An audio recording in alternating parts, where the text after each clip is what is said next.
good for you? Yeah, show's been real good. All right, guys. We've made some great relationships. I'm at the World Diamond Source, and I'm talking with Terry, and he sells a lot of grinders and polishing things and stuff. I don't even know what it is, but the one thing that caught my eye is these sanding blocks. Tell me a little bit about how these are, what these are.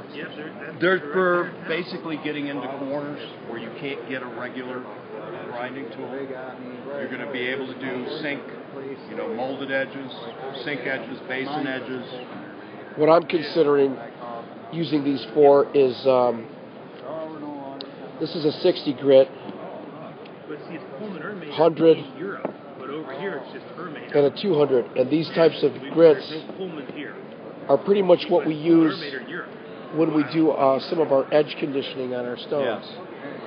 And to bring back the original gray color.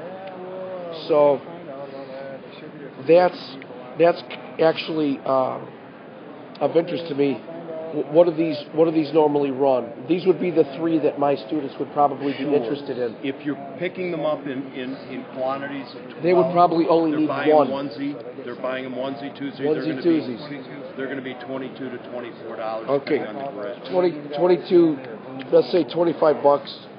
Here's a qualifier, Nathan. If they're purchasing $100 or more of tooling, we will pay for the shipping. Of course. There's no tax. Right. So the price that they're quoted is the price that they are. They're locked into that price for a year.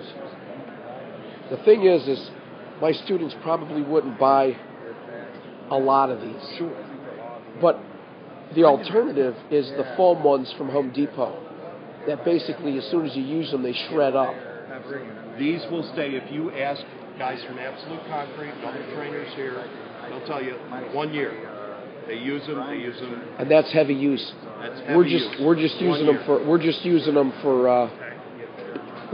them like incidentally for outside edging to create an effect of a weathered edge rock. Sure. But it works perfectly. It's got to work perfectly, right? These are diamond. Is this a diamond? This is diamond matrix. Yes, it's diamond electroplated diamonds. It's electroplated onto a pattern. But you can feel, when you're feeling them, you can see how dense they are. Yeah. This is not a foam tool. Right. It's a heavy, dense poly foam. Right. All I can tell you is the experience that we've gotten from the end users has been absolutely fantastic. We probably sell more of these at this show than any place else. Sure. The industry, the concrete furniture industry, sculpted industry, they have need for them, and they use them, and they buy them, and they say they're the best. Great. We go by the feedback of our customers. Are you the owner? I am not. I'm a surface prep manager. Mike is the owner. I'm one of the managers. My cousin owns the company. It's a family-run company. I've been doing it for about 25 years. That's great. He's awesome. been doing the tools. He's been using the tools for 22 years. Right. I grew up grinding floors at the Boeing plant. Sure. Kent, Washington. That's sure. It was a pleasure to speak with you. Thanks for the information. Thanks, Mike. If we appreciate can be of service, you have our card. Let your guys know that they can reach us direct when they have our information. Sounds good. I'm available. And just any technical questions. Sure.